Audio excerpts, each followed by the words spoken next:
بسم اللہ الرحمن الرحیم، السلام علیکم۔ آج کی اس ویڈیو میں ہم سب سے پہلے آپ کو بتائیں گے بہت بڑی خبر ہے، بہت ہی شاندار خبر ہے۔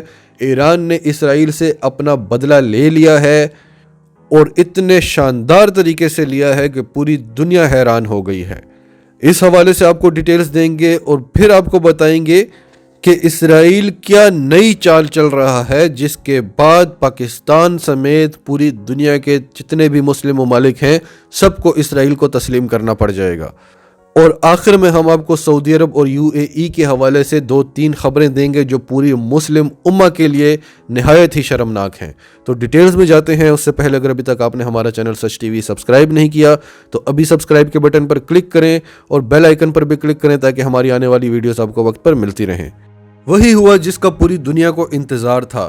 جس طرح سے اسرائیل نے ایران کے اندر گھس کر ان کے ایٹمی سائنسدان محسن فخری زادے کا قتل کیا تھا، اسی طرح ایران نے اسرائیل کے اندر گھس کر ان کے موساد کے کمانڈر کو، ایک سینئر کمانڈر کا قتل کر دیا ہے، اور وہ بھی اسرائیل کے کیپٹل تل ابیب میں گھس کر ان کے موساد، جو بہت بڑی انٹیلیجنس ایجنسی مانی جاتی ہے، اس کے ایک بہت سینئر کمانڈر فہمی ہناوی کی گاڑی کو گولیوں سے چھلنی کر کر اس کو مار دیا گیا ہے۔ اس قتل کی ذمہ داری حزب اللہ نے قبول کر لی ہے اور حزب اللہ کو ایران سپورٹ کرتا ہے۔ اور بات یہاں ختم نہیں ہوتی، خود اسرائیلی میڈیا یہ بتا رہا ہے کہ یہاں ڈرونز گھسے ہیں اسرائیل کے اندر، اور IDF یعنی اسرائیلی ڈیفنس فورسز کے مقامات کی تصاویر لے کر یہاں سے نکلنے میں کامیاب ہو گئے ہیں۔ ایران نے بدلہ لینا تھا، یہ تو ساری دنیا جانتی تھی، لیکن خدشات تھے کہ وہ کہاں حملہ کرتا ہے۔ زیادہ خدشات سعودی عرب پر تھے، اس لیے برطانیہ سے بھی ٹیمیں آئی تھی، امریکہ بھی سعودی عرب کو بچانے کی کوشش کر رہا تھا، لیکن ایران نے جو ڈائریکٹ الزام لگایا تھا وہ اسرائیل پر لگایا تھا، اور اس کھیل کا حصہ اس نے سعودی عرب کو ضرور بتایا تھا۔ تو ایران نے بدلہ بھی اسی سے لیا جس نے اس کے ایٹمی سائنسدان محسن فخری زادے کو مروایا تھا۔ لیکن اب بات یہاں پر ختم نہیں ہوگی، کیونکہ اسرائیل بھی یہی چاہتا تھا کہ ایران کی طرف سے کوئی پہل ہو۔ اسرائیل کو دنیا ایک بڑی طاقت تو مانتی ہے، لیکن اس نے جب بھی وار کیا ہے پیچھے سے کیا ہے، خفیہ وار کیا ہے، اور جب بھی وہ سامنے آ کر لڑا ہے اس نے مار کھائی ہے۔ بالکل بھارت کی طرح ہی اس نے دنیا پر اپنی طاقت کا جھوٹا دھاوا بٹھایا ہوا ہے۔ یہ اسرائیل کے لیے بہت بڑا فیلئر ہے کہ اس کے ملک کے اندر باہر سے ڈرون آتے ہیں اور IDF کے مقامات کی تصاویر لے کر صحیح سلامت واپس چلے جاتے ہیں، اور دنیا کی بہت بڑی خفیہ ایجنسی موساد کے ایک سینئر کمانڈر کو گولیوں سے چھلنی کر دیتے ہیں، وہ بھی اس کے اپنے کیپٹل تل ابیب میں، بالکل اسی طرح جس طرح ایران کے ایٹمی سائنسدان محسن فخری زادے کا قتل ہوتا ہے۔ اس طرح اسرائیل کھل کر سامنے نہیں آیا اور اس نے ایک طرح سے بتا بھی دیا کہ یہ قتل میں نے کیا تھا، اسی طرح ایران بھی کھل کر سامنے نہیں آیا اور اس نے اپنا بدلہ بھی لے لیا۔ پہلے تو اسرائیل ان دونوں واقعات کو چھپاتا رہا کیونکہ بہت شرمندگی کی بات تھی، لیکن جب حزب اللہ نے یہ ذمہ داری قبول کی اور انہوں نے فوٹیجز بھی جاری کی اور انہوں نے بتایا کہ یہ ہمارے ڈرونز تھے جو اسرائیل میں آئے ہیں، اور ان کی ویڈیوز بنائی ہیں ان کے خفیہ مقامات کی، اور یہ جو ویڈیوز ہم پبلش کر رہے ہیں یہ ساری ویڈیوز نہیں ہیں، جو انفارمیشن ہمیں چاہیے تھی وہ ہم نے اپنے پاس رکھ لی ہے۔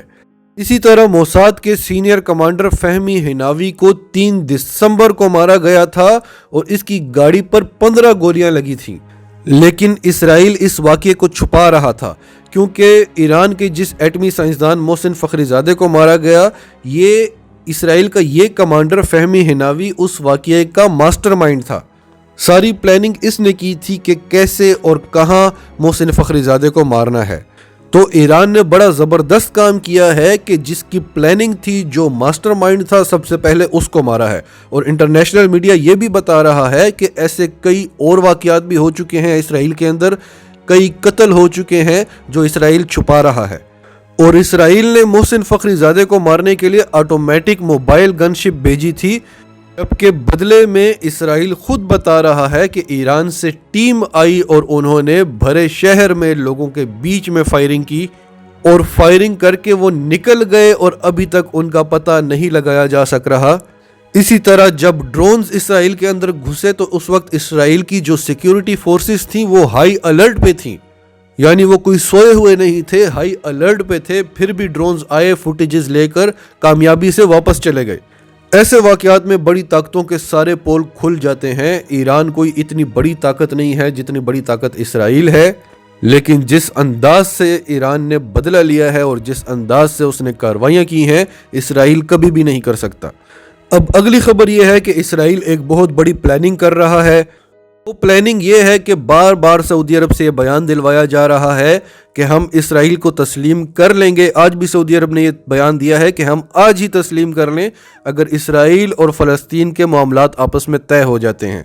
یہی بات عمران خان بھی کر رہا ہے کہ اگر فلسطینیوں کے حقوق ان کو مل جاتے ہیں تب جا کر اسرائیل کو تسلیم کرنے کی بات ہو سکتی ہے۔ اور فلسطین میں جو ان کا صدر ہے محمود عباس، وہ بالکل اسی طرح ہے جس طرح افغانستان کا صدر ہے اشرف غنی، یا جس طرح پاکستان میں اپنی مرضی کے وزرائے اعظم بٹھاتے رہے۔ تو ان کے ڈیلیگیشنز ایک دوسرے سے ملاقاتیں کر رہے ہیں۔ اب ان کے درمیان ایک ڈیل آئے گی فلسطین کی طرف سے، اور پہلے تو پوری دنیا میں انٹرنیشنل میڈیا میں یہ خبر چلے گی کہ اسرائیل کو یہ ڈیل منظور نہیں ہے، یہ اسرائیل کے حق میں نہیں ہے، حالانکہ وہ اسرائیل کے ہی حق میں ہوگی۔ اسرائیل نے جو 80-90% علاقے فلسطین کے قبضہ کیے ہوئے ہیں، ان میں سے وہ کچھ علاقے فلسطین ان سے واپس مانگے گا، جو پہلے تو اسرائیل دینے کو راضی نہیں ہوگا، بعد میں راضی ہو جائے گا، اور ایک بہت بڑی بریکنگ نیوز دنیا میں چلے گی کہ ایک تاریخی ڈیل ہو گئی ہے فلسطین اور اسرائیل کے درمیان، اور دونوں نے ایک دوسرے کو بطور ریاست قبول کر لیا ہے۔ اس کے بعد سب سے پہلے تو سعودی عرب اسرائیل کو تسلیم کرے گا، اور پھر پاکستان سے کہا جائے گا کہ اب تو فلسطین نے خود تسلیم کر لیا ہے، ان کے حقوق ان کو مل گئے ہیں، تو پھر پاکستان کو بھی تسلیم کرنا پڑے گا۔ اب آتے ہیں اگلی خبر پر۔ اگلی خبر یہ ہے کہ آپ سب جانتے ہیں کہ سعودی عرب کے اور UAE کے قطر کے ساتھ بہت خراب تعلقات ہیں۔ انہوں نے قطر کے ساتھ ہر طرح کا بائیکاٹ کیا ہوا ہے، جس سے قطر کو کافی مشکلات درپیش ہیں۔ اب ان کے درمیان ثالثی ہو رہی ہے، اور حیرت کی بات یہ ہے کہ ثالثی کروا کون رہا ہے؟ ڈیوڈ کشنر، جو کہ ڈونلڈ ٹرمپ کا داماد ہے اور یہودی ہے۔ یعنی 57 اسلامی ممالک ہیں جو OIC کے ممبرز ہیں، ان میں سے کوئی بھی نہیں ہے ثالثی کرانے والا۔ ایک یہودی ان کی ثالثی کروا رہا ہے، اور دونوں اس پر ڈیپینڈنٹ ہیں اور اس کی بڑی تعریفیں کر رہے ہیں کہ وہ بڑا اچھا آدمی ہے۔ تو یہ حال ہے ہمارے بڑے بڑے اسلامی ممالک کا۔ سعودی عرب اور UAE نے 13 مطالبات بھجوائے ہیں قطر کو، حالانکہ قطر نے پہلے ہی کہہ دیا تھا کہ اگر کوئی بات چیت ہوتی ہے تو اس میں کوئی شرائط نہیں رکھی جائیں گی، غیر مشروط بات چیت ہوگی۔ لیکن سعودی عرب اور UAE نے 13 مطالبات بھجوائے ہیں، اور وہ مطالبات کیا ہیں؟ اور سعودی عرب کے مطالبات بھی بڑے عجیب و غریب ہوتے ہیں۔ ایسے مطالبات تو امریکہ بھی کبھی نہیں کرتا، جیسے پاکستان کو کہا تھا کہ ارطغرل ڈرامے کو بند کر دیا جائے، اسی طرح قطر سے مطالبہ ہوا کہ سب سے پہلے تو آپ اپنے الجزیرہ TV کو بند کریں، جو ایک بہت بڑا میڈیا آؤٹ لیٹ ہے پوری دنیا میں جس کا نام ہے۔ پھر یہ مطالبہ کیا گیا کہ ترکی کے جو آپ کے ملک میں اڈے ہیں، جو فوجی اڈے ہیں، ان کو فوری طور پر بند کیا جائے۔ پھر ایک اور مطالبہ ہے کہ اخوان المسلمین سے تعلقات کو ختم کیا جائے۔ پھر اگلا مطالبہ یہ ہے کہ ایران کے ساتھ تعلقات ختم کر دیے جائیں، ایران سے دوری اختیار کی جائے۔ ان تمام مطالبات کے جواب میں قطر نے کہا ہے کہ تعلقات بحال ہونے چاہیے، خراب بھی آپ نے کیے تھے، اگر بحال کرنا چاہ رہے ہیں تو بحال بھی آپ ہی کریں گے۔ تو ہم ہر طرح کی بات چیت کے لیے راضی ہیں، لیکن جو بھی بات چیت ہوگی وہ غیر مشروط ہونی چاہیے۔ سعودی عرب اور UAE نے قطر کا 2017 سے بائیکاٹ کیا ہوا ہے، لیکن اس تمام مشکل گھڑی میں پاکستان نے قطر کی بھرپور مدد کی ہے۔ ہر طرح کی غذائی اشیاء قطر کو بھجواتے رہے ہیں پاکستان کی طرف سے، تاکہ وہاں پر کسی قسم کی غذائی قلت نہ ہو، اور قطر بڑی خوبصورتی سے سروائیو کرتا رہا، اور اس دوران قطر نے متبادل ذرائع ڈھونڈ لیے ہیں۔ جبکہ سعودی عرب کا خود اپنا یہ حال ہے۔ ہماری اگلی خبر ہے کہ انڈین آرمی چیف سعودی عرب اور UAE کا دورہ کرنے جا رہے ہیں، جس میں اسلحے کی خرید و فروخت کی ڈیل ہوگی۔ تو خود سعودی عرب کا یہ حال ہے کہ مسلمانوں کا سب سے بڑا دشمن اسرائیل، دوسرا بڑا دشمن انڈیا، تیسرا بڑا دشمن امریکہ۔ اس وقت سعودی عرب کی دوستی سب سے زیادہ ان 3 ممالک کے ساتھ ہے۔ اسلحہ بھی خریدنا ہے تو بھارت سے خریدنا ہے، جس کے مقابلے میں کئی بہتر اسلحہ کئی گنا کم قیمت میں پاکستان دینے کو تیار ہے، لیکن سعودی عرب نے بھارت سے خریدنا ہے، بھارت کو خوش کرنا ہے۔